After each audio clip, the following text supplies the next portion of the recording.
BA final year English literature girls, welcome to my class and सभी को happy new year. And आप लोगों को नए साल की बहुत बहुत बधाई। और आप लोग अच्छे से अपनी पढ़ाई स्टार्ट करो और अच्छे से अपने मार्क्स लेके आओ, ठीक है। तो मैं आज आप लोगों को डिस्कस कर रही हूँ लास्ट ईयर का पेपर के अकॉर्डिंग, ठीक है। लास्ट ईयर के पेपर में जो आप लोगों के आ चुकी है वो पोएम है my last duchess, okay. Section A की, हम सेक्शन ए की बात कर रहे हैं। दूसरी आपकी आ चुकी है प्रल्यूड, ठीक है। एंड थर्ड आपकी आ चुकी है, यहाँ पे आप इसमें देख पाओगे सेक्शन ए में है टेनिसन की पोएम यूलिसियस, ठीक है। तो ये 3 पोएम आ गई है जो हमें अभी नहीं पढ़नी है, जिसमें से हमने एक फिर भी पढ़ ली है माई लास्ट डचेस, कोई बात नहीं है। दूसरी हमने ये पढ़ी सी एंड द स्काईलार्क, ठीक है। तो आप इसके पॉइंट्स अब बनाओगे। कौशल्या ने माई लास्ट डचेस के पॉइंट्स बना के सेंड करें और बहुत अच्छे से बनाए हैं। तो आप उनकी कॉपी करना चाहो तो कॉपी कर सकते हो, या उसके नोट्स लेके उससे बनाना चाहो तो आप वो बना सकते हो, और आप अपने खुद के बनाना चाहो तो आप अपने खुद के मन से भी बना के मुझे सेंड कर सकते हो। तो ये काम आप लोगों को करना है और सबके नोट्स मेरे पास आ जाने चाहिए, ठीक है। सेकेंड पोएम आपकी सी and the skylark.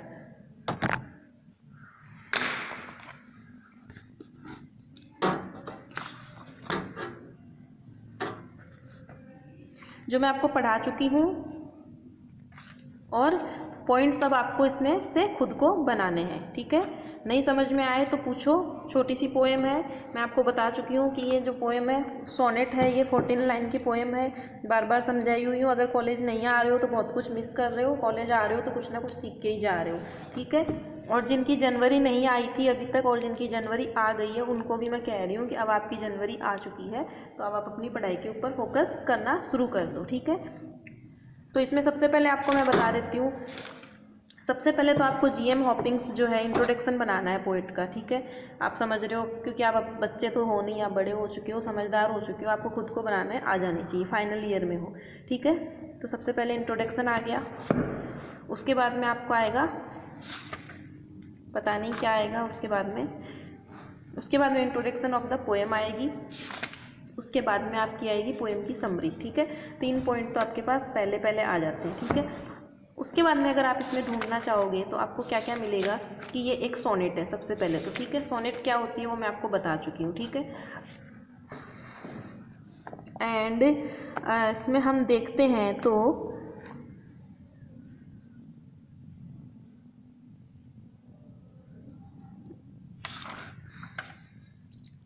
Right a short critical note of Hopkins poem sea and the skylark, ठीक है। तो ये आप पढ़ो इसको। एलिट्रेशन मैंने बता दिया है, एलिट्रेशन क्या होता है, राइम क्या होती है, मैं सब बता चुकी हूँ, ठीक है। तो ये आप पूरा पढ़ो, इसको पढ़ के आप समझो इसमें क्या क्या चीज़ें दी गई है, और ये दोनों क्वेश्चन इसमें जो दिए गए हैं आप इनको पढ़िए। पढ़ने के बाद में आप इसमें से पॉइंट्स बनाइए, पॉइंट्स बना के मेरे को सेंड करो। अगर उसमें कुछ मेरे को इम्प्रूवमेंट करना होगा तो मैं आपको उसमें इम्प्रूवमेंट भी कर दूंगी, लेकिन पहले आप कोशिश करो, उसके बाद में मैं इम्प्रूवमेंट करूँगी, ठीक है। नेक्स्ट पोएम जो हमारी है वो हम कौन सी पढ़ते हैं, अब स्टार्ट करते हैं। मैथ्यू अर्नोल्ड को लेते हैं, डोवर बीच, ठीक है। मैथ्यू अर्नोल्ड, डोवर बीच।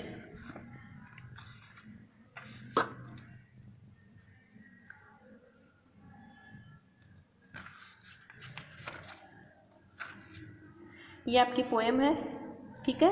पोएम आज हम नहीं पढ़ेंगे, आज हम इसका इंट्रोडक्शन पढ़ेंगे, पोएम की थीम पढ़ेंगे, पोएट के बारे में पढ़ेंगे। ये सब चीज़ें हम पहले पढ़ेंगे। नेक्स्ट क्लास में हम पोएट के पोएम को पढ़ेंगे, ठीक है, एक्सप्लेनेशन के साथ में पढ़ेंगे। और बाकी की चीज़ें जो मैं आपको होमवर्क देती हूँ वो आपको होमवर्क खुद को करना है, ओके। तो लेट्स सी, हम स्टार्ट करते हैं मैथ्यू अर्नोल्ड के बारे में, ठीक है। डोवर बीच कविता का नाम है और राइटर कौन है इसके, मैथ्यू अर्नोल्ड, ओके। तो लाइफ ऑफ द पोएट, वही बात हो गई। लाइफ ऑफ द पोएट की मीन्स किया इंट्रोडक्शन ऑफ द पोएट, ठीक है। या फिर आप ये भी लिख सकते हो, आपको कोई ऐसा कोई कंपलसरी नहीं है कि आपको इंट्रोडक्शन ऑफ द पोएट ही लिखना है। आप अबाउट द पोएट लिख सकते हो, आप लाइफ ऑफ द पोएट लिख सकते हो, आप इंट्रोडक्शन ऑफ द पोएट लिख सकते हो, as you wish you like, you can read, okay. जो आपको ठीक लगता है वो आप पढ़ सकते हो, ठीक है। लाइफ ऑफ द पोएट में हम देखते हैं Matthew Arnold was born in Laleham, ठीक है। कहाँ पे उनका जन्म हुआ था, लहलम, ठीक है, लालम नियर स्टैंस, कहाँ पे हुआ था? स्टेनिस के निकट में लहलम में। कब हुआ था? 24 दिसंबर 1822। ये इम्पोर्टेंट हो गया इनका। लहलम स्टेनिस ऑन 24 दिसंबर 1882। मैं आपको पहले भी बता चुकी हूँ कि ये डेट आपको रटने से याद नहीं होगी। ये आप जब गप्पे मार रही होती हो ना, जब आपस में बैठ के, तो उस टाइम पे आप इनको डिस्कस किया करो, एक दूसरे से पूछा करो कि मैथ्यू अर्नोल्ड की डेट ऑफ बर्थ क्या है, और दूसरे पोइट के बारे में पूछा करो, कबीर दास की पूछा करो, और दूसरे पोइट जो आपके हैं उनके बारे में पूछा करो। जीएम हॉपिंग्स की डेट ऑफ बर्थ क्या है, डेट ऑफ प्लेस का बर्थ ऑफ प्लेस क्या है, एजुकेशन कहाँ से हुई थी। तो ये जितना आप आपस में डिस्कस करोगी उतने आपको ये कंसल्ट होते जाएंगे, ये याद होते जाएंगे, ठीक है। His father Thomas Arnold was the famous headmaster of Rugby School। Rugby school जो थी, रग्बी स्कूल के क्या थे? वो हेडमास्टर थे। हेडमास्टर किसको बोलते हैं? प्रधानाध्यापक को, ठीक है। उनके पिता जो थे वो कौन थे? थॉमस अर्नोल्ड रग्बी स्कूल के फेमस हेडमास्टर थे, ठीक है। He was himself educated at Rugby, ठीक है। वो उसी स्कूल में उनकी खुद की पढ़ाई हुई। In 1840 he won the school prize of English verse. English verse means English की कविताओं में उनको प्राइज़ मिला 1840 में, ठीक है। उनको स्कूल में प्राइज़ मिला था, ठीक है। In 1843 he won the Newdigate prize for writing a poem of Cromwell कविता and Balliol college Oxford.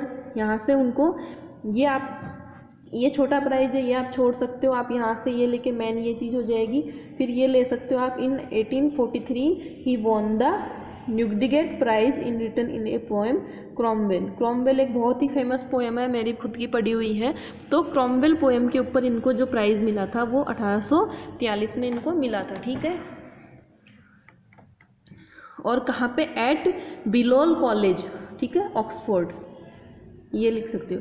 In 1845 he was elected fellow of Oryol college में वो फिर बाद में इलेक्टेड फोलियो की वहाँ पे मतलब सेलेक्ट किए गए, जो वहाँ पे वो चले गए। ये आप छोड़ सकते हो इसमें। मेन जो ये चीज़ है, he work as a master at Rugby from some years. उन्होंने उस स्कूल में, जिस स्कूल में उनकी पढ़ाई हुई थी, उसी स्कूल में उन्होंने एक मास्टर की तरह मतलब वर्क भी किया, काम भी किया। इन 1851 he was made inspector of school के अंदर वो एक इंस्पेक्टर बन जाते हैं, ठीक है। That year he married the daughter of justice Wellington. उसी साल उनकी वहाँ पे शादी हो जाती है, किससे? Daughter of. ये सिर्फ मैं आपको जनरल नॉलेज के लिए पढ़ा रही हूँ, ये इतना इंपॉर्टेंट नहीं है। जो इंपॉर्टेंट चीज़ें हैं वो मैं आपको बता चुकी हूँ, ये सिर्फ उनके बारे में हम जान रहे हैं, ठीक है। तो इनकी बेटी से उनकी शादी हो जाती है। From 1857 to 1867 he was professor of poetry at Oxford के अंदर वो पोएट्री के प्रोफेसर रहे, ठीक है। ये आप लिख सकते हो इसमें। ही डाइड एट लिवरपूल इन, यहाँ पे उनकी डेथ हो जाती है, ठीक है। ये तो आ गया उनका लाइफ हो गया, ठीक है। हिज वर्क, अब हम देखते हैं हिज वर्क, उनके वर्क क्या क्या थे, काम क्या क्या किया था उन्होंने, ठीक है, ओके। तो his work as a master of his first volume of poem, उनकी जो पोएम्स की जो पहली वॉल्यूम थी, वॉल्यूम मीन्स होता है कि खूब सारी पोएम्स को एक जगह पे इकट्ठा करना, और एक मतलब एक जैसे हम फोल्डर बोलते हैं, ठीक है, लाइक फोल्डर के अंदर खूब सारी अलग अलग चीज़ें होती हैं। तो उनकी पोएम्स, वॉल्यूम्स ऑफ पोएम्स का जो वॉल्यूम था, पोएम्स की जो फोल्डर थी वो थी द स्टेरियड रेवलर एंड अदर पोएम्स, ठीक है, अपीयर्ड इन 1849। ये आप इसमें लिख सकते हैं, ठीक है। In 1852 was published Empedocles on Etna and other poems, ठीक है, ये भी इनके वर्क में आ गया। 1853 appeared a volume of poems and 1855 poems second series was published। जो इसकी जो उन्होंने पोएम्स की जो सीरीज़ निकली थी, जैसे कि आप वेब सीरीज़ देखते हैं तो उसमें पार्ट 1, पार्ट 2, पार्ट 3 ऐसे आता है। तो ये जो इनका फर्स्ट पोएम का जो पार्ट 1 था वो आया था उनका 55, ठीक है, 53 में, एंड उसकी वॉल्यूम का जो सेकंड पार्ट आया था वो हुआ था 55 में। इन 58 मॉपर एंड ट्रेजेडी वाज पब्लिश। तो ये आप लिख सकते हो ये वाला, ठीक है, मॉपर एंड ट्रेजेडी, ये दो नाम ये हो गए, एंड एक नाम ये हो गया आपके पास यहाँ पे, एंड अदर पोएम्स, ठीक है।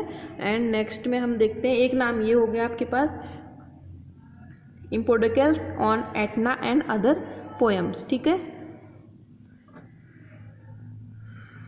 was published and new poems in 1868। New poems जो नई कविताएं थी वो 1868 में थी। He was also much a criticism. Criticism किसको बोलते हैं? आलोचक जो होते हैं, ठीक है,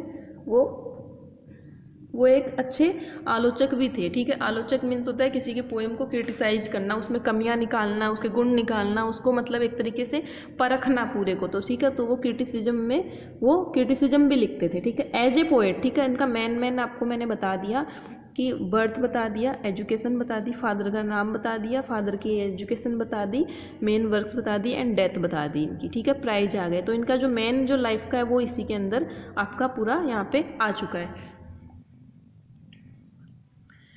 एज ए पोएट, एक पोएट की तरह हम उनको देखते हैं तो we find clarity of expression, gravity and dignity of thoughts in his poems. उनकी कविता के अंदर हमें एक्सप्रेशंस दिखते हैं, भाव दिखते हैं, किस तरीके से क्लियर दिखते हैं, ग्रेविटी होती है उसकी, मतलब एक तरीके से आकर्षण होता है, मतलब जिस तरीके से किस तरीके से उसके अंदर वो सब चीज़ें हैं, और डिग्निटी होती है उसकी, जो डिग्निटी है वो सब चीज़ें उनकी पोएम में हमें अच्छे से दिखाई देती हैं।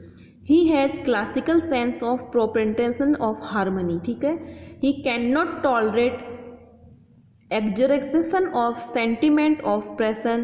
The emphasis either is the description, ये आप छोड़ देना। He writes with a purpose and a defined aim is mind, ठीक है। उनके लिखने का कोई ना कोई एम होता है, कोई ना कोई पर्पज़ होता है जिसको वो अच्छे से डिफाइंड करते हैं अपने माइंड के अनुसार और एक इमेज के अनुसार वो।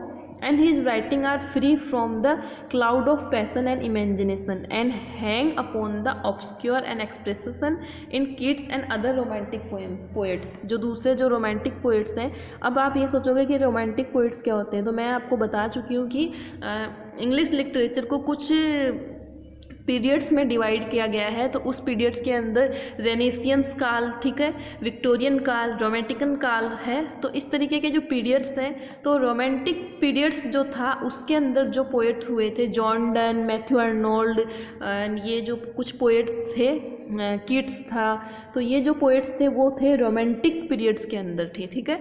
तो उन लोगों के टाइम में ये पोएट हुए हैं, तो इन लोगों की जो इमेजिनेशन, जो कविताओं की जो भावनाएं हैं, जो काल्पनिकता है, वो बहुत ही ज़्यादा एक हाई एक्सप्रेशंस लेवल की, एक हाई क्वालिटी लेवल की है, ठीक है।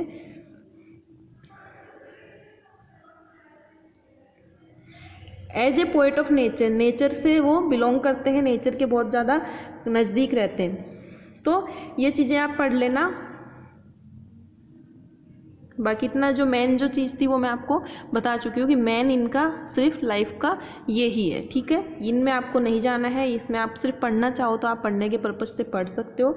बाकी इसमें इतना कुछ इंपॉर्टेंट नहीं है, जो मेन इंपॉर्टेंट था वो इसी के अंदर है, वो मैं आपको बता चुकी हूँ, ठीक है।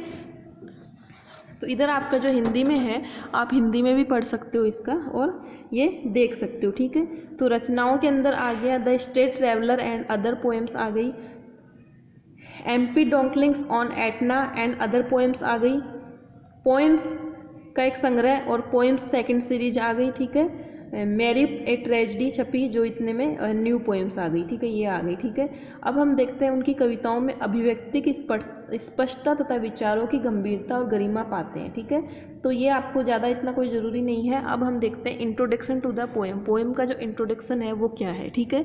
तो कविता का परिचय जो है, ठीक है, सबसे पहले जो पोएम, कोई भी पोएम होती है वो कब पब्लिश की गई है ये देखना होता है, ठीक है। जिस तरीके से हम पोएट के बारे में पढ़ रहे होते हैं तो पोएट का सबसे पहले हम उनका बर्थ देखते हैं कि उनका जन्म कब हुआ है। तो लाइक पोएम का जन्म कब हुआ है, पोएम पब्लिश कब की गई। एक तो होता है रिटन, एक तो होता है लिखना, कि मैंने मान लो कि मैंने आज 4 तारीख को एक पोएम लिख ली, ठीक है, लेकिन उसको लिख के मैंने उसको पब्लिश्ड नहीं करी। पब्लिश्ड करना मीन्स कि लोगों के अंदर उसको पब्लिक कर देना, पब्लिश्ड होती है, तो उसके अकॉर्डिंग वो कहाँ गया, ओके, ठीक है, तो वो पब्लिश्ड हो जाती है। तो ये पोएम जो है कब पब्लिश्ड हुई है? 1867, पब्लिश्ड इन 1867। मेन जो चीज़ इसकी ये है, ठीक है। The poet has express pessimism in this poem, ठीक है। पेसिमिज्म मीन्स होता है सैडनेस, दुख भरा हुआ, या फिर निराशावादी जो होते हैं, मीन्स कि संसार की जो निराशावादिता है, जो एक तरीके के लोग दुखों में डूब गए हैं, मोटिवेशन ख़त्म हो गया है उनके अंदर, जीवन के बारे में अच्छा सोच नहीं पा रहे हैं, एक तरीके से डेप्थ में चले गए। डेप्थ मीन्स होता है कि गहराई में चले गए, अपने जीवन के उलझनों में उलझ के, मतलब कि जैसे किसी की लाइफ में कुछ गलत हो जाता है तो वो बहुत निराश हो जाता है। तो ये पोएम जो है, ये पोएम भी, इस पोएम में भी कुछ ऐसा ही वर्णन किया गया है, ठीक है। एक्सप्रेस द सैडनेस, ये लिख सकते हो, the poet has express sadness in this poem, ये लिख सकते हो अगर ये वर्ड आपको याद में नहीं रहता है, ठीक है। The world is full of misery, misery means होता है दुख या फिर पेन। जो दुनिया है वो पूरे किस चीज़ में डूबी हुई है? दुखों से भरा हुआ है। यहाँ पे नीचे हिंदी में भी है, जो संसार जो है वो दुखों से भरा हुआ है।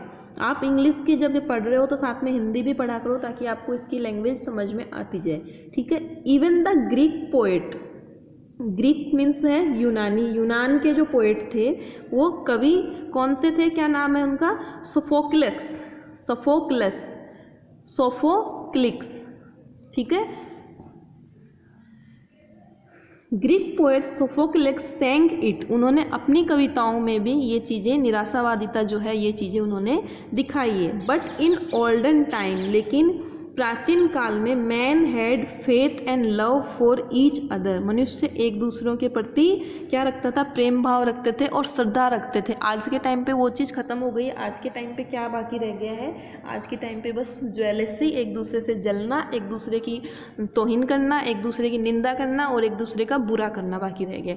लेकिन ओल्ड टाइम, जो पुराना समय जो था, उसमें मनुष्य जो थे वो क्या करते थे? एक दूसरे से प्यार करते थे, एक दूसरे में विश्वास करते थे और एक दूसरे का साथ देते थे। But that they have now lost, लेकिन अब वो चीज़ें खो गई हैं। And instead fight with each other, और आज वो चीज़ें खो गई है और वो आज क्या कर रहे हैं? एक दूसरे से सिर्फ लड़ाई कर रहे हैं। The poet is reminded of it by ebbing of the sea at the Dover beach, ठीक है। डोवर के तट के ऊपर जो एबिंग मीन्स होता है ज्वार भाटा जो आता है, समुद्र की लहरों का आना और गिरना, तो उनसे कभी डोवर के तट पे ज्वार के गिरने से इसकी याद आती है। जिस तरीके से लहरें आ रही हैं और जा रही हैं तो उनको वो चीज़ें याद आ रही है, ठीक है। तो पोएम हम आज नहीं पढ़ेंगे, हम आज सिर्फ इसके पोएम की थ्योरी पढ़ रहे हैं कि पोएम की थ्योरी क्या है, ठीक है। तो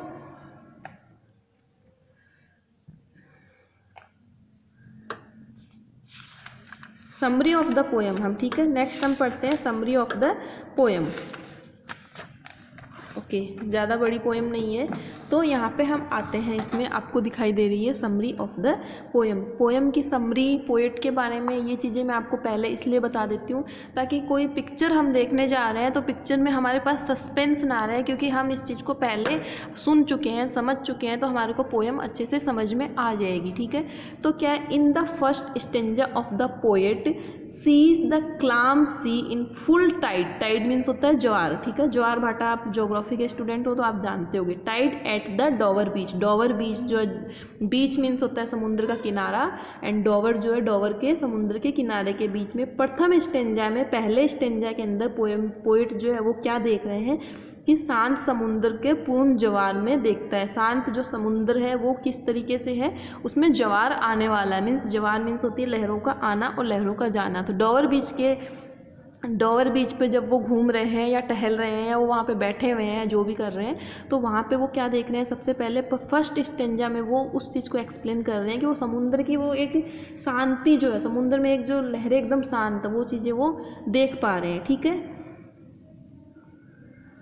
फिर क्या होता है? इन द सेकेंड स्टेंजा, दूसरे स्टेंजा में, the roar of the Ebbing, Ebbing means होता है ज्वार के आने का, रोर मीन्स है आवाज, शोर जो होता है, ठीक है। Ebbing sea create a note of sadness in his mind. दूसरे स्टेंजा में जैसे ही ज्वार के ढलने की जो शोर होता है वो उत्पन्न होता है उनके दिमाग में, और उससे उनको कैसा भावना आती है, एक निराशा, उदासी की भावना आती है, क्योंकि शोर शराबा होता है। जैसे हम एक बहुत पीसफुल स्थान पे रह रहे होते हैं और एकदम से हम सिटी में जाते हैं तो हमें एक फ्रस्ट्रेशन सी होती है कि गाड़ियों की आवाज़, ये आवाज़। तो इस तरीके से उनको भी शांत समुद्र के अंदर जब लहरें उठती हैं, जब आवाज़ आनी शुरू होती है तो उनको क्या फीलिंग होती है, उनको भी एक फ्रस्ट्रेशन जैसी फीलिंग होती है वहाँ पे, ठीक है। इन द थर्ड, तीसरे स्टेंजा में ही से दैट, वो क्या कहते हैं, वो ये कहते हैं सोफोक्लिक्स जो मैंने पहले बताया है, was reminded of human misery. Sophocles जो यूनानी कवि रहे हैं, उन्होंने समुद्री तट पर समुद्री लहरों के शोर को सुनकर मानव के दुखों की याद आई थी। वो उनके बारे में कहते हैं कि उस कवि ने भी ये जो चीज़ें सुनी थी, ये जो चीज़ें महसूस करी थी, तो उनको भी वही फीलिंग आई थी। क्या फीलिंग आई थी? मानव के मिजरी या फिर ह्यूमन पेन, ठीक है, human pain. As he heard the roar of the sea waves means होता है लहरें, at the Greek coast means लिखा गया है यूनानी कवि, ठीक है, यूनानी कवि के लिए ये लिखा गया है, ठीक है। तीसरे स्टेंजा में ये हो गया। इन द फोर्थ स्टेंजा, चौथे स्टेंजा के अंदर द पोएट टॉक्स, पोएट बोलता है, that once the sea of faith girdle this earth but it is now returning, ठीक है। क्या कह रहा है चौथे स्टेंजा में? वो कह रहा है कि कभी जो समुद्र जो है वो एक फेथ में, मीन्स की जो पृथ्वी के चारों तरफ जो एक समुद्र है, एक आस्था थी, एक श्रद्धा थी, लाइक ह्यूमन, मनुष्य में एक दूसरे के प्रति जो आस्था थी कि पृथ्वी जो है वो कभी डूबेगी नहीं। मीन्स कि एक पृथ्वी, एक मान लो कि एक फीमेल है और समुद्र एक मनुष्य है। यहाँ पे कंपेयर किया गया है एक फीमेल और एक मनुष्य के, दोनों के बीच में एक फेथ है कि समुद्र की लहरें इतनी तेज नहीं होंगी कि पृथ्वी पूरी उसमें डूब जाएगी। लेकिन अब क्या हो रहा है, अब जो वो लहरें उठ रही हैं तो उन लहरों से ऐसा लग रहा है कि अब समुद्र और पृथ्वी के बीच में वो फेथनेस जो थी वो ख़त्म हो चुकी है और वो एक तरीके से ख़त्म हो गई और पृथ्वी के ऊपर उस चीज़ का इफेक्ट पड़ने वाला है। Fourth stanza, in the last stanza he ask us to love each other. Last के जो स्टेंजा में वो कह रहे हैं, हमें एक मोरल दे रहे हैं, हमें एक सभी को बता रहे हैं कि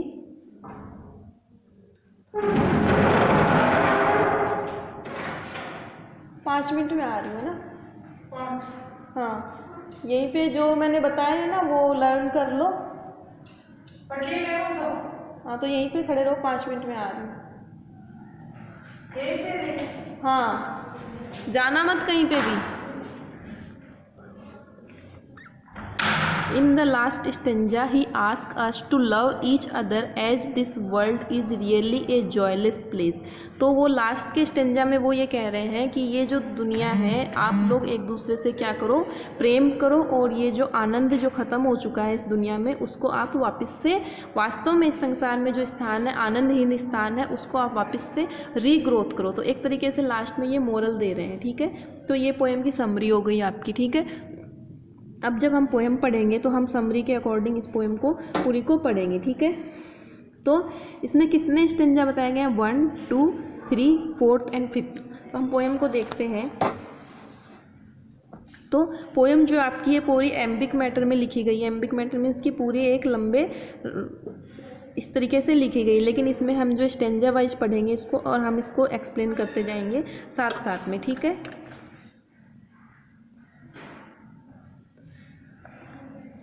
तो हो गया, perhaps tonight the sea is calm and full tide, ठीक है। रात का जो समुंदर है वो ज्वार आया हुआ है और समुंदर जो है वो कैसा है, शांत है। The star of डॉवर is shining in moonlight, जो समुंदर का जो है वो, जो ऊपर का जो वो सरफेस है वो चंद्रमा की रोशनी में पूरा क्या हो रहा है, चमक रहा है। There was moonlight on the French coast also but in the not there now, it is falling on the English hills and coast. O beloved come to the window, the night air is sweet, small drop of the sea water are falling upon the coast which is shining white in the moonlight।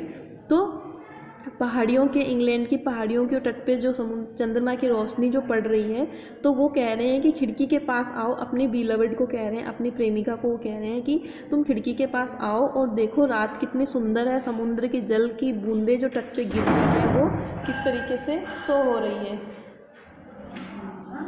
बाद में आ रही हूँ, बाहर आ रही हूँ। Shining white the moonlight. Here you hear the roaring sound of the waves as they draw back and throw the pebbles of the shore as the sea tides comes again. It is producing the sad musical sound. तो वो ये कहना चाह रहे हैं कि किस तरीके से समुद्र की लहरें जो आ रही हैं वो एक तरीके से सैड साउंड प्रोड्यूस कर रही है, ठीक है, जो तट से टकरा रही है।